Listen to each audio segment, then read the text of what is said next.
School হোক বা অফিসের টিফিনে পাউরুটির মধ্যে ডিম দিয়ে একবার এই রেসিপিটি আপনারা বানিয়ে দেখতে পারেন। খেতে খুবই সুস্বাদু হয়। আর হাতে মাত্র 5 মিনিট সময় থাকলে আপনারা এই রেসিপিটা খুব সহজে খুব তাড়াতাড়ি তৈরি করে দিতে পারবেন। তো চলুন দেখে নেওয়া যাক আজকে আমার এই রেসিপিটি। তো ভিডিওটা কোথাও স্কিপ না করে পুরোটা দেখার জন্য আপনাদের কাছে আমার অনুরোধ রইল। এই জন্য সবার প্রথমে এখানে 4টে স্লাইস পাউরুটি আমি নিয়ে নিয়েছি। সকালবেলায় আমাদের প্রত্যেকেরই খুব তাড়াহুড়ো থাকে। তো তাড়াহুড়োর সময় এই টিফিনটি আপনারা বাচ্চা অথবা বড়দের জন্য তৈরি করে দিতে পারবেন।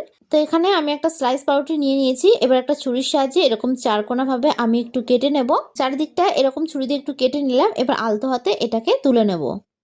বাদবাকি পাউরুটিগুলোকে ঠিক একই রকমভাবে আমি কেটে নেব। আমি সবসময় ঘরে থাকা উপকরণগুলো দিয়ে রেসিপিগুলো তৈরি করার চেষ্টা করি, যাতে আপনাদের রেসিপিগুলো তৈরি করতে কোনো অসুবিধা না হয়। আর আপনারা কীরকম রেসিপি দেখতে চান সেটা যদি আমাকে কমেন্ট বক্সে জানান, তাহলে সেই অনুযায়ী রেসিপিগুলো তৈরি করতে আমার অনেক বেশি সুবিধা হবে। তো দেখুন এখানে সমস্ত পাউরুটিগুলোকে ঠিক একই রকমভাবে আমি কেটে নিলাম। এবার যে পাউরুটির মাঝখানের অংশটা আছে সেই অংশটা আমি নিয়ে নিয়েছি। এবার এর মধ্যে আমি একটু টমেটো সস মাখিয়ে নেব। এইরকমভাবে একটা চামচের সাহায্যে টমেটো সসটাকে চারিদিকে খুব ভালো করে একটু মাখিয়ে নিচ্ছি। আপনারা চাইলে কিন্তু টমেটো সস ও চিলি সস একসঙ্গে মিশিয়ে এটার মধ্যে একটু মাখিয়ে নেবেন। তো সবকটা পাউরুটির অংশের মধ্যে আমি সসটাকে ঠিক এরকমভাবে একটু মাখিয়ে নিলাম। আমার ভিডিওটি আপনাদের কাছে কেমন লাগলো অবশ্যই আমাকে কমেন্ট বক্সে জানাতে ভুলবেন না।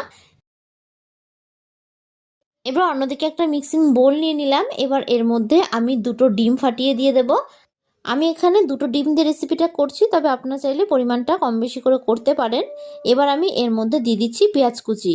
আমি পেঁয়াজটাকে একটু মিহি করে কুচিয়ে নিয়েছি। এবার দিয়ে দেব এর মধ্যে আমি ঝালের জন্য কাঁচা লঙ্কা কুচি। ঝালটা এখানে আপনারা যে যতটা খেতে পছন্দ করবেন সেই অনুযায়ী দেবেন। ও দিয়ে দেবো আমি এর মধ্যে স্বাদ অনুযায়ী লবণ। এবার একটা হ্যান্ডমিটারের সাহায্যে ডিমটাকে খুব ভালো করে একটু মিশিয়ে নিতে হবে। এরকমভাবে সমস্ত উপকরণগুলো আমি এর মধ্যে মিশিয়ে নিচ্ছি। আপনারা এখানে চাইলে একটু গোলমরিচ গুঁড়োও অ্যাড করে দিতে পারেন। তো এরকমভাবে খুব ভালো করে আমি একটু মিশিয়ে নিলাম। এবার অন্যদিকে একটা ফ্রাইং প্যান আমি বসিয়ে দিয়েছি। গ্যাসের ফ্লেমটাকে হাই রেখে প্যানটাকে খুব ভালো করে গরম করে নিয়ে এর মধ্যে আমি দিয়ে দেব পরিমাণ মতন সাদা তেল। তেল এখানে খুব বেশি পরিমাণে দেওয়ার প্রয়োজন নেই। ওই 2 টেবিল স্পুন মতন তেল দিলেই এখানে হবে। এবার আমি এর মধ্যে আগে থেকে চৌকোনা করে যে পাউরুটিটা কেটে রেখেছিলাম সেই পাউরুটিটা দিয়ে দেব।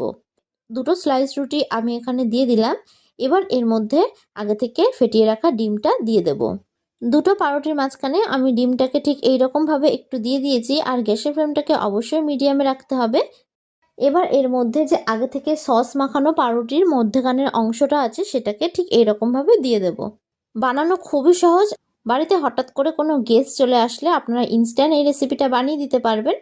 এবার এর উপর থেকে আমি আরও একটু ডিম দিয়ে দিচ্ছি। বিশেষ করে বাচ্চারা কিন্তু এই রেসিপিটা খেতে খুবই পছন্দ করে। এক পিঠটা ভালো করে ভাজা হয়ে গেলে এগুলোকে আমি উল্টে দেব। উল্টে অপর পিঠটাকেও একটু ভালো করে ভেজে নিতে হবে।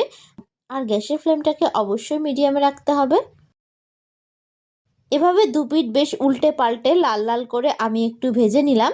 তো দেখুন 2 পিঠই ভালো করে ভাজা হয়ে গেছে। এবার এগুলোকে অন্য একটি পাত্রে তুলে নিচ্ছি। বাদবাকিগুলোকেও ঠিক একই রকমভাবে আমি ভেজে নেব। আমার এই রেসিপিটি যদি আপনাদের কাছে ভালো লেগে থাকে তাহলে অবশ্যই একটি লাইক করে দেবেন। আর যারা যারা আমার চ্যানেলে নতুন বন্ধু তারা অবশ্যই আমার চ্যানেলটি সাবস্ক্রাইব করে দেবেন। আমার ভিডিওর আপডেট সবার আগে পেতে পাশে থাকা বেল আইকনটা ক্লিক করতে ভুলবেন না। আর যারা যারা ফেসবুক থেকে দেখছেন তার রনিতাস ফুড প্লেস পেজটিকে ফলো করে দেবেন। রেসিপিটা বানানো একদমই সহজ, সেটা তো আপনারা দেখে নিলেন।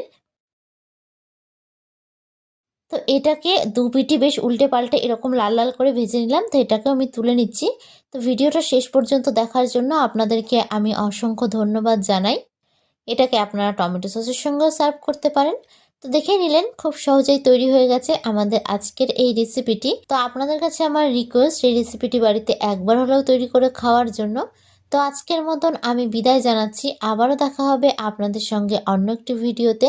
তো আশা করি আপনারা সকলে ভালো থাকবেন, সুস্থ থাকবেন। ধন্যবাদ।